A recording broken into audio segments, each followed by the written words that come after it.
Hey, what's going on guys? Zedd here, bringing you another Soul Calibur 6 video. Today it'll be a bit of a shorter video than I normally do, and a bit more of a beginner focused video than I normally do as well. Today I want to talk about 5 characters that I would recommend and 5 characters that I wouldn't recommend for learning Soul Calibur if you just picked it up or you're thinking about getting into it, or maybe you've picked a character and you're like, I don't think I'm learning the game very well. What should I do? So I'm going to briefly touch on why you'd pick these characters and why you wouldn't pick these characters. Again, 5 for each. It's not even addressing tiers, matchups, concerns, unless I state otherwise, so don't take this as 5 best characters, 5 worst characters.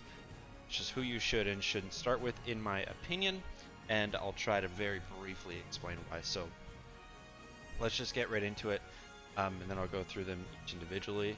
So for learning the game, I would suggest characters like Sophia, Killik, wouldnt, Mitsuru.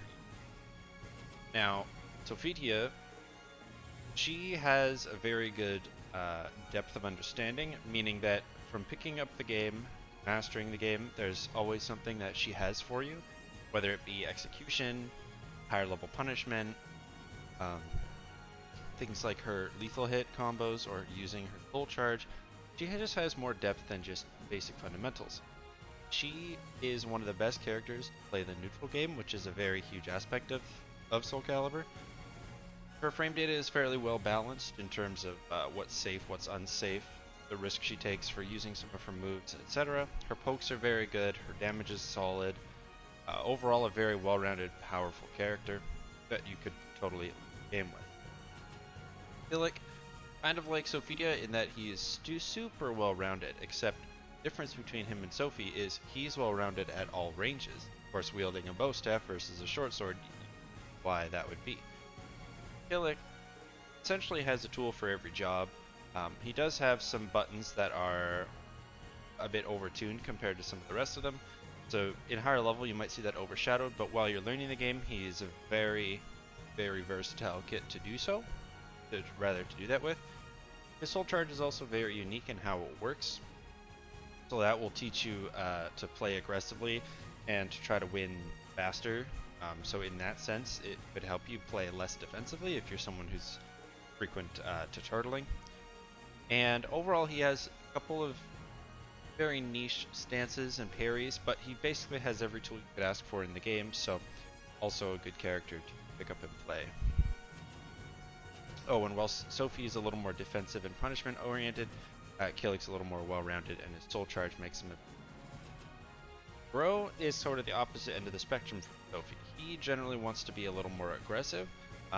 His approach buttons are some of the farthest reaching and best in terms of space control in the game. So he's able to get in and stay in. His soul charge emphasizes this greatly. Being a newcomer to the series, you'll see that the soul charge mechanic he was one of the characters that it was designed around, and you will see that in his play. He's one of the few characters where he completely changes game plan and strengths night and day when he pops the soul charge versus when he doesn't. His lethal hits are very easy to use, so he'll introduce you to that mechanic very organically. You don't have to really force his lethal hits. And overall, he tends to have a tool for the job. His pokes are okay, his pressure's okay. Has a stance you can play around with, but you definitely don't need it. So again, you can keep adding layers to your character if you pick up Grow and not feel too terrible about it. Let's do Mr. next. So Rugi, of all these characters, he's a little bit more, or rather he's a bit more controversial to say that I would recommend for a starter, and the reason why is it kind of goes without saying that a Rugi player has to play perfectly in order to win, but with that said, Mitsurugi will help you develop good habits, because any bad habits you try to abuse as Mitsurugi will heavily punish you. So I think playing Mitsurugi, aside from these other characters that you get away with different gimmicks, Rugi and Geralt too, but we'll get there. Rugi will force you to play really solid Soul Calibur, and that cannot be underestimated, and that alone is why I say I would recommend him for starter for beginner players. And last up on the top 5 to pick, we have Geralt. And Geralt, this one I feel like is pretty unanimous.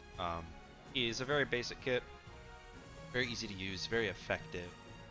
He has a wide spread of effective ranges, pardon me. His pokes are some of the best in the game. His punishment is great. His whiff punishment is great. He has a unique way of using the meter with you can burn some of his meter in order to cast his spells. So that's pretty unique, and it can give you a different option to use your meter other than traditional ways. And overall, he kind of has a tool for every job, but just understand that his kit is very limited. And you can very much master this character, and eventually it gets to a point where Geralt will not win you the game, the player will win. And those are my top 5 picks for characters that I would recommend you start playing with. They all bring somewhat well-rounded kits, good amount of tools. They have access to everything you need in Soul Calibur without lacking in other areas. And like I said already, in the case of Mitsurugi and Geralt, they force you to play really good Soul Calibur or die trying. And moving on to the 5 that I wouldn't necessarily recommend, you're going to notice there's a bit of a trend with a couple of these, but I'll explain that as I go. The first that I wouldn't recommend would be actually Nightmare, oddly enough, but we'll get there. So Nightmare, Maxie, Taki, Raphael, and Hilda. So with these 5 characters, Hilda is a bit of a weird one, but we'll get there. So Nightmare right out of the gate, you see this character a lot in the lower ranks, and it's a bit odd to me why that is in terms of the character. Now I understand he is the poster villain, he is always the baddie, and he looks cool, right? But this character, oddly enough, is very hard to play well. His frame data at its core is very slow. His transitions for the most part are all very fake. He doesn't really have a substantial grab game, even though he is a larger character. And overall, his Night Terror charge moves are easily avoided or baitable if you're, again, using them in a predictable way. He really is not going to teach you fundamental Soul Calibur, and he also does have execution requirements in order to perform some of the best attacks in neutral, that being the AGA just frames and the ABA attacks, right? So overall, this character is really not for beginners, even though he is the poster villain, but I highly advise against it, because you will be destroyed by somewhat better players and be missing out on some of the fundamental buttons in the game, like a 2A or standard 5A or 5B, things like that. Even though a lot of people play him, I really don't recommend him for starters or beginners. Maxie, so Maxie is a bait for new players, and I see this all the time. Players will jump in the game, they'll see Maxie's an unchecked character, and like sick, and they realize that, oh, this character in theory can never stop attacking. And so it's very appealing to players who don't want to hold guard or who don't want to play defensive whatsoever. Not only does Maxie require a hefty amount of knowledge to learn, he also requires a decent amount of knowledge to counter. So at the higher levels, he's not so great, but throughout the mid and low ranks, you might notice that you climb very, very fast, but as soon as you hit that benchmark, you just drop. Like you plummet in terms of success, and that's because he is a bait. You have to play him very slowly, calculated. He is very much a high-risk, medium reward character, and so I do not recommend him for beginners, even though I see so many new players play this character. It is not a good idea. He will not teach you fundamental Soul Calibur just as a whole, and you will have immediate success, but then immediate failure, and you won't really understand why. So what else did I say? Taki? Oh yeah. So Taki, she requires pretty solid execution. She generally wants to be played at a very fast pace. So you have to be able to do things like hit confirm, counter hit confirm, transition confirm, condition the opponent, take risks, Her neutral isn't very good, so you have to be able to get in and stay in. But again, other than the execution requirements, she has to be played a very certain way, and it won't be visually obvious. Her lows are pretty bad, and her punishment even requires execution. So if you want to get optimal punishes, you even have to do a just frame with A6, and in some cases, right? So again, not a very good character to learn the game with. She does have the basic tools, but she'll be lacking at ranges that requires execution. So not necessarily my first choice. Next up we have Raph, much for the same reasons as Taki. Now, Raph and Hilda, they do share one thing in common, and that is these are great characters if you already know the game. Okay, Raphael, to learn Raphael is already a burden in amongst itself. His punishment takes execution, his combos take execution, his pressure takes execution. All of it requires like 6-4-6 cancels, or just 4-6 cancels, or just frames, or even just the 4-6 button for a lethal hit. Like, just requires a lot. Not to mention that his pressure can be easily thwarted if you don't understand what you're doing and why you're doing it. Yes, he has good range. Yes, he has good tool. He is one of the best characters in the game.